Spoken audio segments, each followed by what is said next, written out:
Bonjour les scorpions et les ascendants scorpions. On se retrouve pour votre horoscope d'octobre. On va voir ensemble vos énergies, voir ce qui vient à vous. N'oubliez pas qu'on est sur un horoscope général, sur des énergies générales, donc ça ne parlera pas à tout le monde. On garde seulement ce qui résonne en soi, ce qui nous appelle, ce qui nous inspire. On ne l'oublie surtout pas. Allez, on y va. On va commencer ici avec l'oracle des miroirs. On va voir les énergies pour vous les scorpions.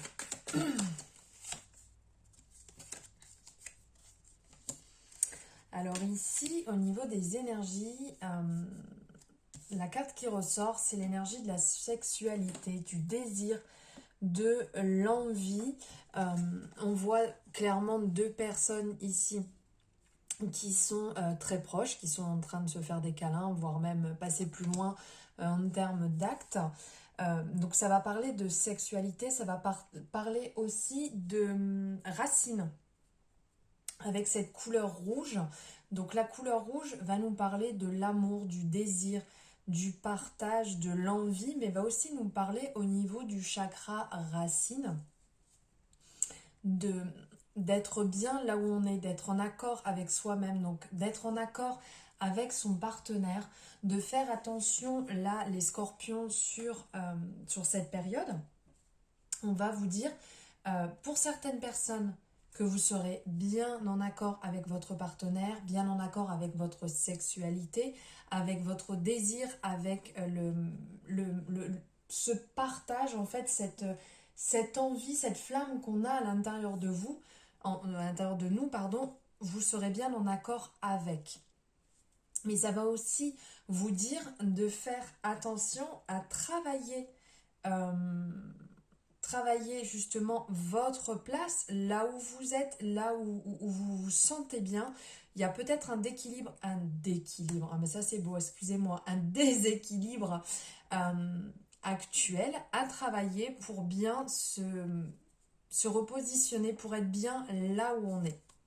Pour certaines personnes aussi, pour certains scorpions, il y aura certainement un désir de plus, peut-être suite à une période de célibat. Faites attention à ne pas faire tout et n'importe quoi, à ne pas partir dans tous les sens. Faites ce qui est bon pour vous, respectez-vous et faites ce qui est en accord, en alignement avec vous, avec vos valeurs, avec vos envies. Surtout, ne l'oubliez pas. Ah, et ben là, c'est quand même parlant parce que peut-être que certaines personnes ont passé une période seule de célibat et justement on a un peu marre. Vous étiez replié sur vous-même, vous ne voyez pas de monde, vous étiez enfermé dans votre petit cocon, peut-être comme une carapace en fait. Vous avez peut-être souffert et vous avez peur de vous ouvrir à nouveau à certaines personnes. Donc là, en lien, il y aura un travail justement à effectuer sur vous-même pour cette libération, pour pouvoir vous ouvrir à nouveau à la bonne personne et pouvoir rentrer dans une belle relation et de vous épanouir ici sexuellement. Il y a aussi certaines personnes pour qui il faudrait peut-être faire un peu attention justement parce que au risque de trop, vous pouvez basculer de l'autre côté justement et être dans une sexualité peut-être trop ouverte, trop dans l'excès. Donc de faire attention aussi à ce niveau-là. Là, il peut avoir double tranchant dans ces messages-là qui ressortent.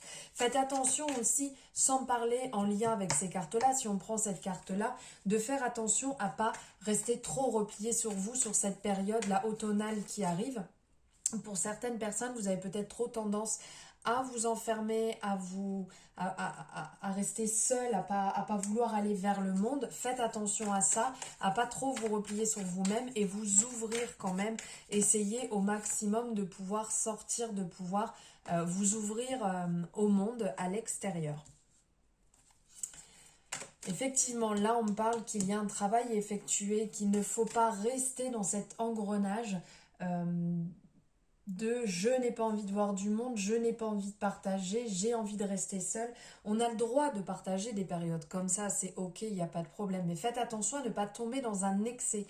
Ici, ce qui ressort vraiment chez vous, le scorpion, pour ce mois d'octobre, c'est l'excès. De faire attention de ne pas être dans le trop. Pas, soit dans le pas assez ou soit dans le trop. Essayez de trouver justement une juste mesure entre les deux pour ne pas... pour ne pas vous retrouver au pied du mur et malheureux, malheureuse. Ouh là là. Il y a une carte qui a volé. Je vais aller la ramasser. Hop. Ici, ça parle de jalousie. Ça parle de tierces personnes, de tierces énergies. Faites attention justement. Peut-être que certaines personnes se sont repliées ici suite à une période où vous êtes passé par de la jalousie dans une relation qui n'était pas simple. Donc faites attention parce que quand on lit toutes les cartes là quand même, il y a une certaine énergie qui circule au-dessus de vous, qu'il va falloir vous libérer, qu'il va falloir travailler dessus pour ne pas vous retrouver, soit vous êtes passé par une période de jalousie et vous avez du mal à refaire confiance et c'est vraiment compliqué pour vous, donc il y a un travail à effectuer dessus, soit pour certaines personnes, il y a la jalousie autour de vous. Donc faites attention à ne pas tomber dans le panneau, ne pas tomber... bon, ici on voit, c'est comme si les serpents formaient des ronces en fait, comme si vous étiez en train de vous envenimer dans une situation amoureuse qui n'est pas forcément très bonne, où vous êtes en train, soit vous, de vous bouffer de l'intérieur parce que vous êtes rempli de jalousie, parce que vous avez des doutes et des peurs, ou soit la personne en face de vous peut être aussi très jalouse, et justement vous envenimer comme dans des sables mouvants où vous n'arrivez pas à vous en sortir. Donc là, il y a un travail à faire dessus et à vous libérer de tout ça pour ne pas porter le poids de ce qui ne vous fait pas du bien, ce qui n'est pas en accord avec vous, et libérez-vous si vous en avez, si vous en ressentez le besoin. Ici, ça parle justement de discussion, donc c'est le moment d'en discuter, c'est le moment d'en parler, c'est le moment de s'asseoir à table, peut-être avec cette tierce personne, soit avec cette tierce personne de vous mettre entre guillemets à table et on y va, on discute, on aborde le sujet, on parle sur ce qui ne va pas, on tranche, on met en place ce qu'il faut mettre en place, on avance ensemble ou on tranche pour dire bon ben stop, voilà, ça ne me convient pas, je suis pas d'accord, je ne suis pas en accord, on stoppe et on passe voilà, chacun à autre chose, même si c'est pas facile, c'est radical ce que je dis, mais voilà, il y a des fois deux solutions, il n'y en a pas 10 000. Donc voilà, de vous mettre à discuter. J'ai d'autres choses qui passent dans la tête et j'ai tout qui vient d'un seul coup.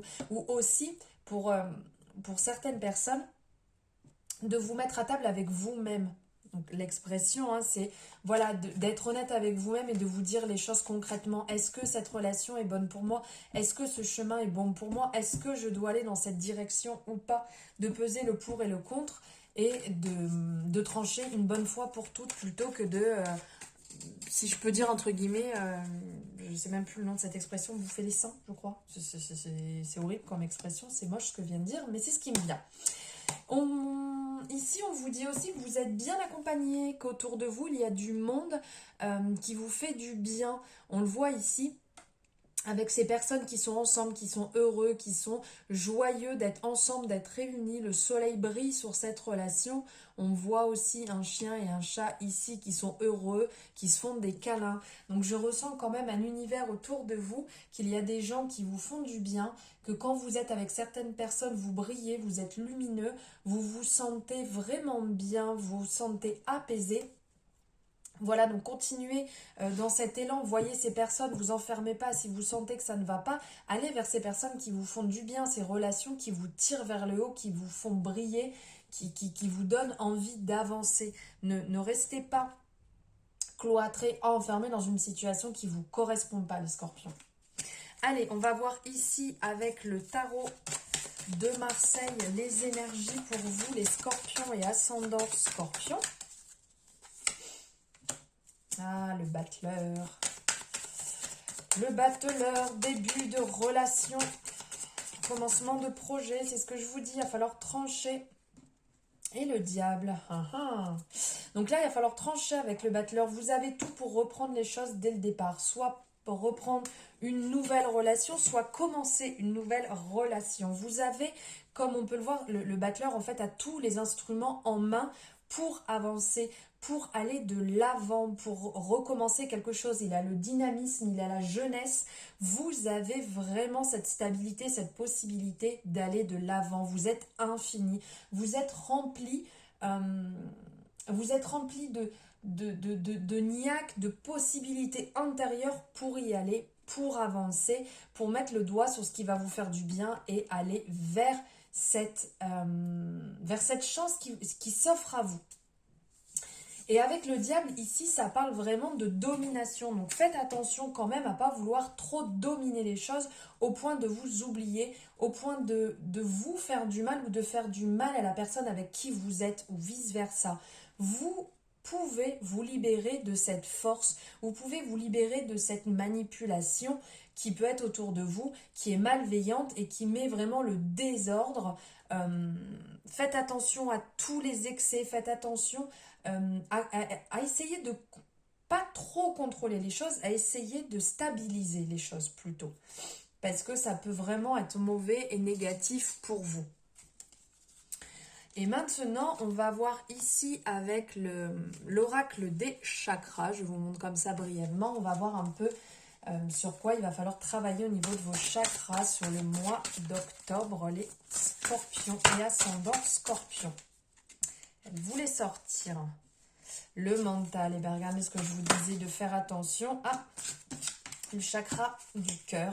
Tout à l'heure je vous parlais de faire attention avec le diable et justement, et là on parle de mantra et de chakra racine. Ben alors là, bim bam boum, amour, manipulation et chakra racine. On n'est pas en plein dans ce que je viens de dire par hasard? Allez, on y va. Je vais vous donner les explications de chaque chakra, comme ça, voilà, ça sera du plus pour vous et vous pourrez comprendre ce sur quoi travailler. Donc ici, avec le chakra du troisième œil, on va parler d'intuition, de visualisation, de clairvoyance, de conscience spirituelle. Là, ça va parler d'ouverture, de souplesse, d'imagination, d'apprentissage. Donc en fait, l'interprétation de ce symbole, donc c'est une spirale de lumière blanche et indigo dont jaillit Ajna, n'importe quoi, je vous raconte en plus des bêtises.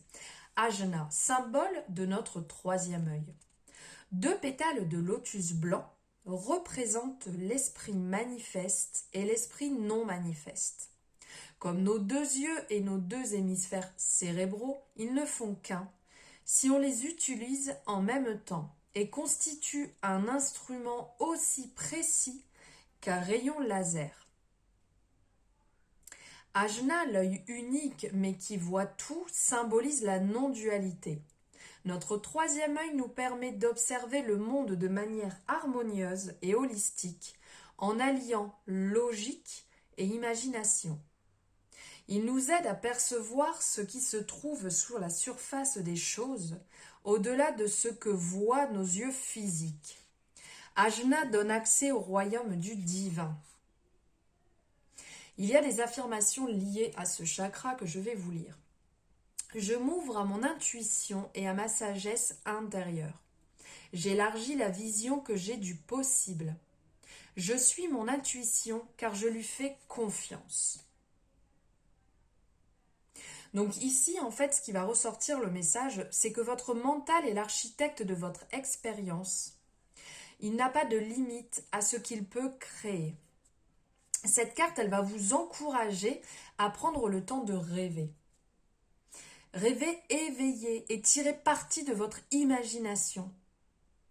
Le temps de laisser flotter vos pensées et de renforcer l'aspect créatif de votre mental. Le temps est de vous fier à votre inspiration et de prendre des décisions sur votre intuition au lieu de suivre un programme bien précis. Donnez à votre mental une chance de se calmer et de se laisser glisser au fil du courant, ce qui lui permettra de s'aligner facilement avec la guidance suprême. Vous allez voir qu'il sait emprunter des chemins que vous n'imaginez même pas, pourvu que vous lui lâchiez la bride. Ouvrez votre mental, libérez-le, le reste suivra. Vraiment, c'est ce qui en ressort là de cette carte, où on voit concrètement l'ouverture au niveau du troisième œil. On voit cette fenêtre qui s'ouvre ici, la fenêtre qui est ouverte, et de laisser justement vaquer, de laisser s'ouvrir, de suivre son intuition avec beaucoup de souplesse et beaucoup d'imagination. Après ici, on va parler du chakra du troisième œil, qui va nous parler d'amour, de paix, de compassion, d'unité, de conscience universelle, d'équilibre émotionnel, d'indulgence, de relation, de joie. Donc en fait, ce chakra, baigné d'air pur et de nuages floconneux, voici Anahata, le chakra du cœur, et ses rayons d'énergie. Une fleur à 12 pétales vertes disposée en cercle et à l'intérieur un yantra fait de 2 triangles qui se recoupent pour former une étoile à 6 branches. Entouré d'un cercle, ce symbole appelé étoile de David dans la tradition juive, union des principes masculins et féminins, représente le pont qui relie le ciel à la terre, l'union des âmes et leur connexion avec à la fois la terre et le divin nous rappelle que l'existence est faite d'unité et d'interrelation. Le chakra du cœur bat au rythme du pouls du divin. L'affirmation qui en est liée. Je m'ouvre à l'amour des autres et je le mérite. L'amour guide mes choix. Mon cœur est en paix. J'aime facilement les autres autant que moi-même. J'aime, on m'aime, je suis amour. Donc en fait, ce chakra, là, ce qui va ressortir, il va falloir travailler sur le pardon, sur le lâcher-prise, sur la guérison, le fait de grandir, d'éprouver de la compassion. Laissez aller les colères et les chagrins qui traînent à l'intérieur de vous, qu'ils concernent les autres ou vous-même. La liberté est là et elle vous attend. On voit ici vraiment ce contact à la nature où il y a un magnifique arc-en-ciel derrière, cette personne qui est prête à souffler là sur cette herbe, là, comme quand on était petit, justement pour laisser aller. Ayez confiance, laissez la brise emporter toutes les imperfections de l'existence, y compris les vôtres, pour qu'elles volent un moment avant de se poser à terre. Pardonnez et vous serez enfin libre. Et pour finir, on vous parle du chakra racine qui est vraiment en accord et en alignement avec ce que je vous ai dit au départ, qui était là avec la sexualité. Là, au niveau du chakra racine, on va parler du monde matériel, vitalité physique, survie, instinct, sécurité, enracinement, stabilité, action, persévérance et fondation. Donc ce chakra, en fait, je vais vous donner l'interprétation. Des profondeurs du feu de la terre et de l'énergie primale de la vie émane Muladhara, le premier chakra racine de l'être. Ces 4 pétales de lotus se rejoignent en un cercle parfait contenant un carré. C'est le symbole de la terre. À l'intérieur du carré, l'image traditionnelle du triangle inversé au cœur duquel est lové le serpent Kundalini, qui représente notre potentiel spirituel endormi, attendant qu'on veuille bien l'éveiller. Le chakra racine nous appelle à faire jaillir ce potentiel et à entamer un voyage spirituel qui permettra à l'énergie de revenir à sa source. C'est également lui qui nous enracine et nous aide à donner une forme physique aux énergies célestes. Donc l'affirmation qui en est liée, c'est « Je me sens enraciné et en sécurité ». Je me sens proche de tout ce qui vit. Mes besoins physiques sont plus que comblés. La terre est mon soutien. En fait, cette carte, elle vous incite à canaliser les pensées et les idées qui vous inspirent pour les mettre en action au quotidien. Elle vous encourage aussi à faire en sorte d'être en bonne santé, en pleine vitalité et à vous sentir proche de la terre. Ainsi, vous renforcerez votre chakra racine et vous vous épanouirez,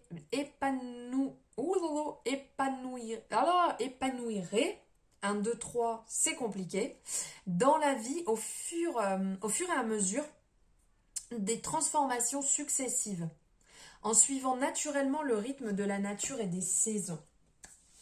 Voilà pour vous les scorpions et les ascendants scorpions. Merci de m'avoir suivi jusqu'au bout. J'espère que cette guidance vous apportera les réponses, que ces messages auront résonné en vous et vous aideront et vous guideront sur votre parcours, sur votre chemin. Ça pourra vous éclairer. J'espère infiniment. N'hésitez pas en dessous, en commentaire, à me dire ce que vous en avez pensé. Je vous embrasse très fort, je vous souhaite une excellente journée, je vous envoie énormément d'amour les scorpions.